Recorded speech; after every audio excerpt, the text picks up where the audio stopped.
महाराष्ट्र और झारखंड में INDI alliance का बिखराव,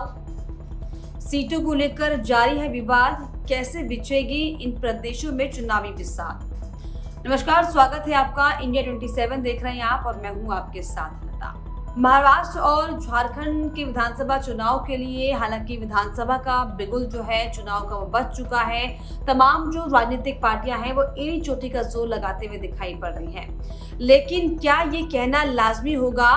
कि इंडी अलायंस जो है इन राज्यों में क्या ये किसी भी वक्त टूट सकता है?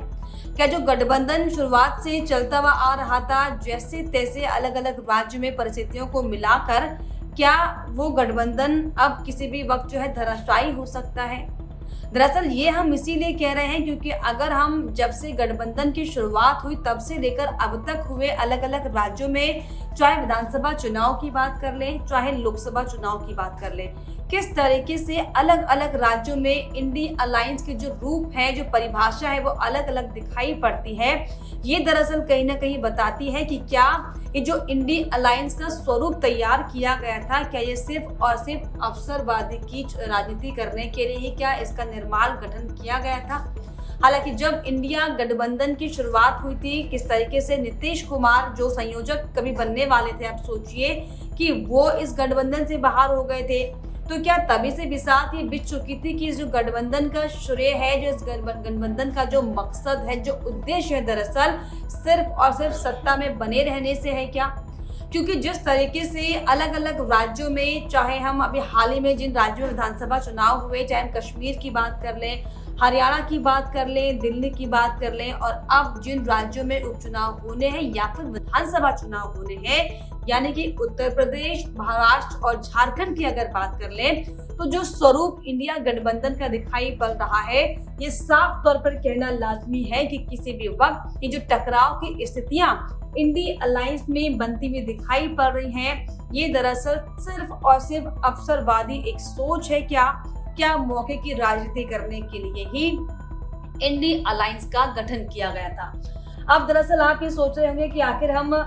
मौका परस्त वाली राजनीति करने वाली पार्टी का जिक्र क्यों कर रहे हैं। दरअसल जिस तरीके से अभी वर्तमान में जो सियासी हलकों में हलचल मची हुई है, और खास तौर पर अगर हम इंडी अलायंस की बात करें तो चाहे जिक्र महाराष्ट्र का हो, चाहे जिक्र झारखंड का हो, किस तरह की स्थितियां बनी हुई हैं ये सबके सामने है। क्योंकि एक और जहां महाराष्ट्र में सीट शेयरिंग को लेकर मसला जो है वो अड़ा हुआ है, कांग्रेस पार्टी जो है अपनी सीटों को लेकर अड़ी हुई है, तो वहीं शिवसेना यूबीटी जो है अपनी सीटों को लेकर अड़ा हुआ है। तो ऐसे में ये कहना लाजमी होगा कि क्या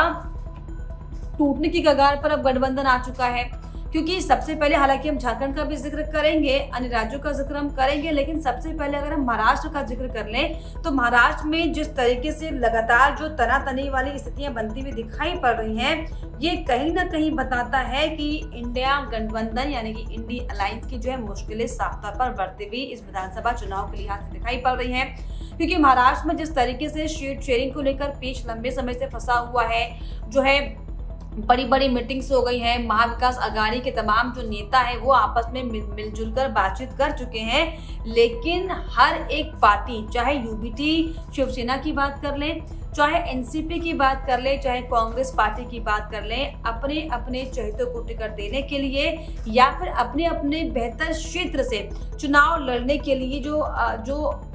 इच्छा है वो दरअसल नेता जता रहे हैं। और इसी कड़ी में हालांकि जिस तरीके से कांग्रेस अड़ी हुई है, उसको लेकर संजय राउत जो है तमाम तरह की बातें करते हुए दिखाई पड़ रहे हैं, ये किसी से नहीं छुपा है। क्योंकि महाराष्ट्र के विदर्भ जो सीट है, इसको लेकर खींचतान लगातार चल रही है। विदर्भ में कांग्रेस 4 से 5 सीटें ही जो है शिवसेना को देना चाहती है, लेकिन यूबीटी वहां से दरअसल 8 से 9 सीटें चाहती है। तो सीट बंटवारों को लेकर लगातार जो है महाविकास अघाड़ी की जो स्थितियां हैं वो मतभेद कम करने की बजाय लगातार जो है माथापच्ची की तरफ बढ़ती हुई दिखाई पड़ रही हैं। हालांकि इसको लेकर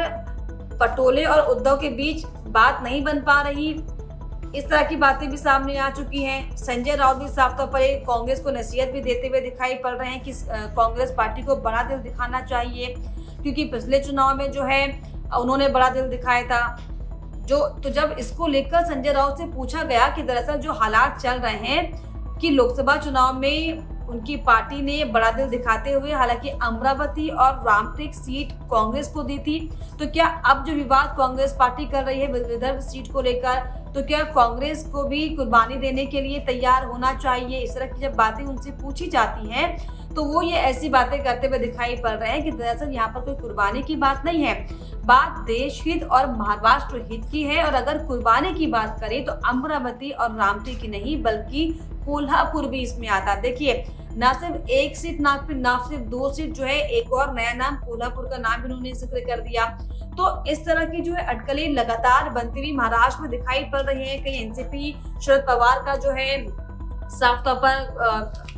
नाराज चेहरा दिखाई पड़ता है, कभी उद्धव ठाकरे कहते हुए दिखाई पड़ रहे हैं महाराष्ट्र में कि गठबंधन का जो है लिहाज रखना चाहिए। वही समाजवादी पार्टी ने किस तरीके से महाराष्ट्र में मुश्किलें बढ़ाई हुई हैं, वो चाहती है कि कम से कम ज्यादा से ज्यादा सीटों में चुनाव लड़े। 12 सीटों की डिमांड उन्होंने की, हालांकि 5 सीटों पर जो है समाजवादी पार्टी के अध्यक्ष अखिलेश यादव जो अपने प्रत्याशी का ऐलान कर चुके हैं। तो महाराष्ट्र में साफ तौर पर जो इंडिया अलायंस की राहें हैं वो साफ तौर पर आसान तो होती हुई दिखाई नहीं पड़ रही। लेकिन ना सिर्फ महाराष्ट्र, अगर हम झारखंड का दूसरी तरफ जिक्र कर लें तो झारखंड में भी किस तरीके से लगातार जो है हालात बिगड़ते हुए दिखाई पड़ रहे हैं। झारखंड में तेजस्वी ने जो है मुश्किलें बढ़ाई हुई है, आरजेडी के नेता जो है, हालांकि आरजेडी को अब 7 सीटें देने की बात जो है हेमंत सोरेन की तरफ से कर दी गई है। लेकिन जिस तरह के बगावती तेवर, चाहे तेजस्वी यादव हो, चाहे राज्यसभा सांसद मनोज झा हो, किस तरीके से जो है पार्टी की जो छवि यहाँ पर दिखाई पड़ती है कहीं ना कहीं बताती है कि चाहे राज्य कोई भी हो, जो इंडिया अलायंस का जो स्वभाव है, जो बंटवारे को लेकर, मतभेद को लेकर अक्सर स्थितियां बनती हुई दिखाई पड़ती हैं, वो एक बार फिर से झारखंड में भी, महाराष्ट्र में भी दिखाई पड़ी है। क्योंकि झारखंड में हालांकि जेएमएम 41 और कांग्रेस 29 सीटों पर चुनाव लड़ेगी, ऐसा जिक्र लगातार हो चुका था। अब ऐसे में जब 17 सीटों पर जो है कांग्रेस और झारखंड मुक्ति मोर्चा लड़ेगी तो 11 सीटों का आखिर क्या होगा, इसको लेकर तेजस्वी यादव जो है वो झारखंड पहुंचे थे हेमंत सोरेन से मुलाकात करने। हालांकि 7 इक्की दुक्की सीटें जो है जेएमएम ये कोशिश कर रही थी कि आरजेडी को दे, क्योंकि इस बार जो है वामपंथी दल भी उनके साथ में आ चुका है। इस बार लेफ्ट पार्टी भी जो है गठबंधन का हिस्सा बन गई है। तो ऐसे में हालांकि कहासुनी के बाद जो है 7 सीटें आरजेडी को देने की बात कही जा रही है झारखंड में। लेकिन जिस तरह से चाहे सांसद मनोज झा की बात कर लें, चाहे अन्य नेताओं की बात कर लें, चाहे तेजस्वी यादव की बात कर लें, जिस तरीके से, जिस दमखम से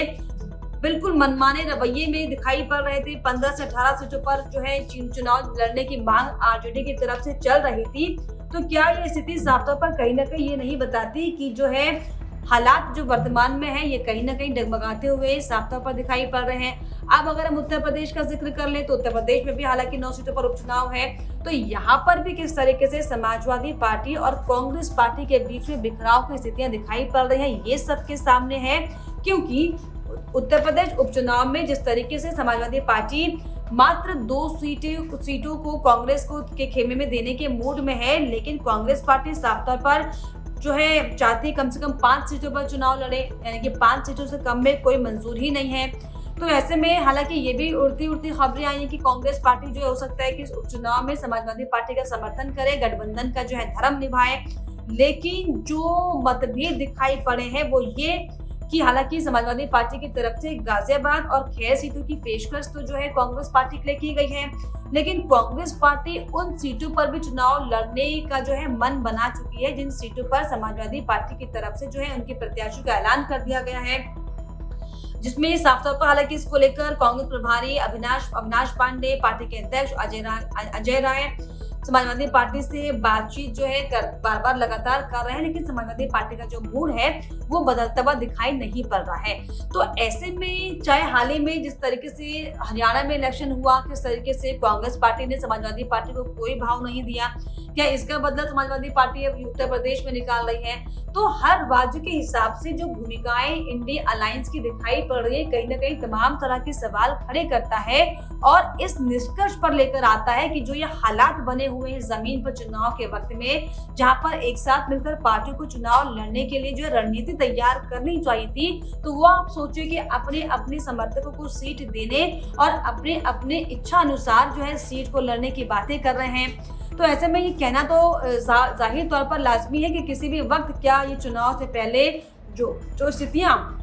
कांग्रेस पार्टी के लिए बनती हुई हालांकि दिखाई पड़ रही हैं, इंडिया अलायंस के लिए बनती हुई दिखाई पड़ रही हैं, क्या ये पहले से ही मान लिया जाए कि जो विधानसभा चुनाव राज्य में हो रहे हैं ये पार्टियां चुनाव हार चुकी हैं। लेकिन इसको लेकर आपको क्या लगता है, चाहे हम महाराष्ट्र का जिक्र कर ले, चाहे हम झारखंड का जिक्र कर ले, चाहे हम उत्तर प्रदेश में होने वाले उपचुनाव का जिक्र कर ले, क्या आपको लगता है कि क्या इंडिया अलायंस जो है अब सिर्फ ही कुछ ही दिनों के लिए बचे कुछ ही दिनों के लिए समय के लिए इंडिया अलायंस जो है ये अलायंस गठबंधन है, या फिर इसमें अभी जो है टकराव की स्थितियां होने के बाद गठबंधन टूट जाएगा? क्योंकि जिस तरीके से महाराष्ट्र, झारखंड और अन्य राज्यों से जो संकेत मिलते हुए दिखाई पड़ रहे कहीं ना कहीं बताता है कि चाहे कुछ भी हो जाए, चाहे तमाम गठबंधन के नेता बड़ी बड़ी बातें कर लें, लेकिन अभी भी जो है जो रार की तस्वीरें हैं, जो मतभेद की तस्वीरें हैं, जो मनभेद की तस्वीरें हैं, वो इंडिया अलायंस में बनी हुई हैं, जिसकी ताज़ी जो बानगी है, जिसका जो ताज़ा उदाहरण है, वो अलग अलग राज्यों में सीटों को लेकर हो रहे मनमुटाव को लेकर साफ तौर पर दिखाई पड़ रहा है। लेकिन ऐसे में आपकी क्या इस पर राय है, हमें कमेंट बॉक्स में जरूर लिखिएगा। इसके अलावा हमारे चैनल को लाइक, शेयर एंड सब्सक्राइब करना भी ना भूलें।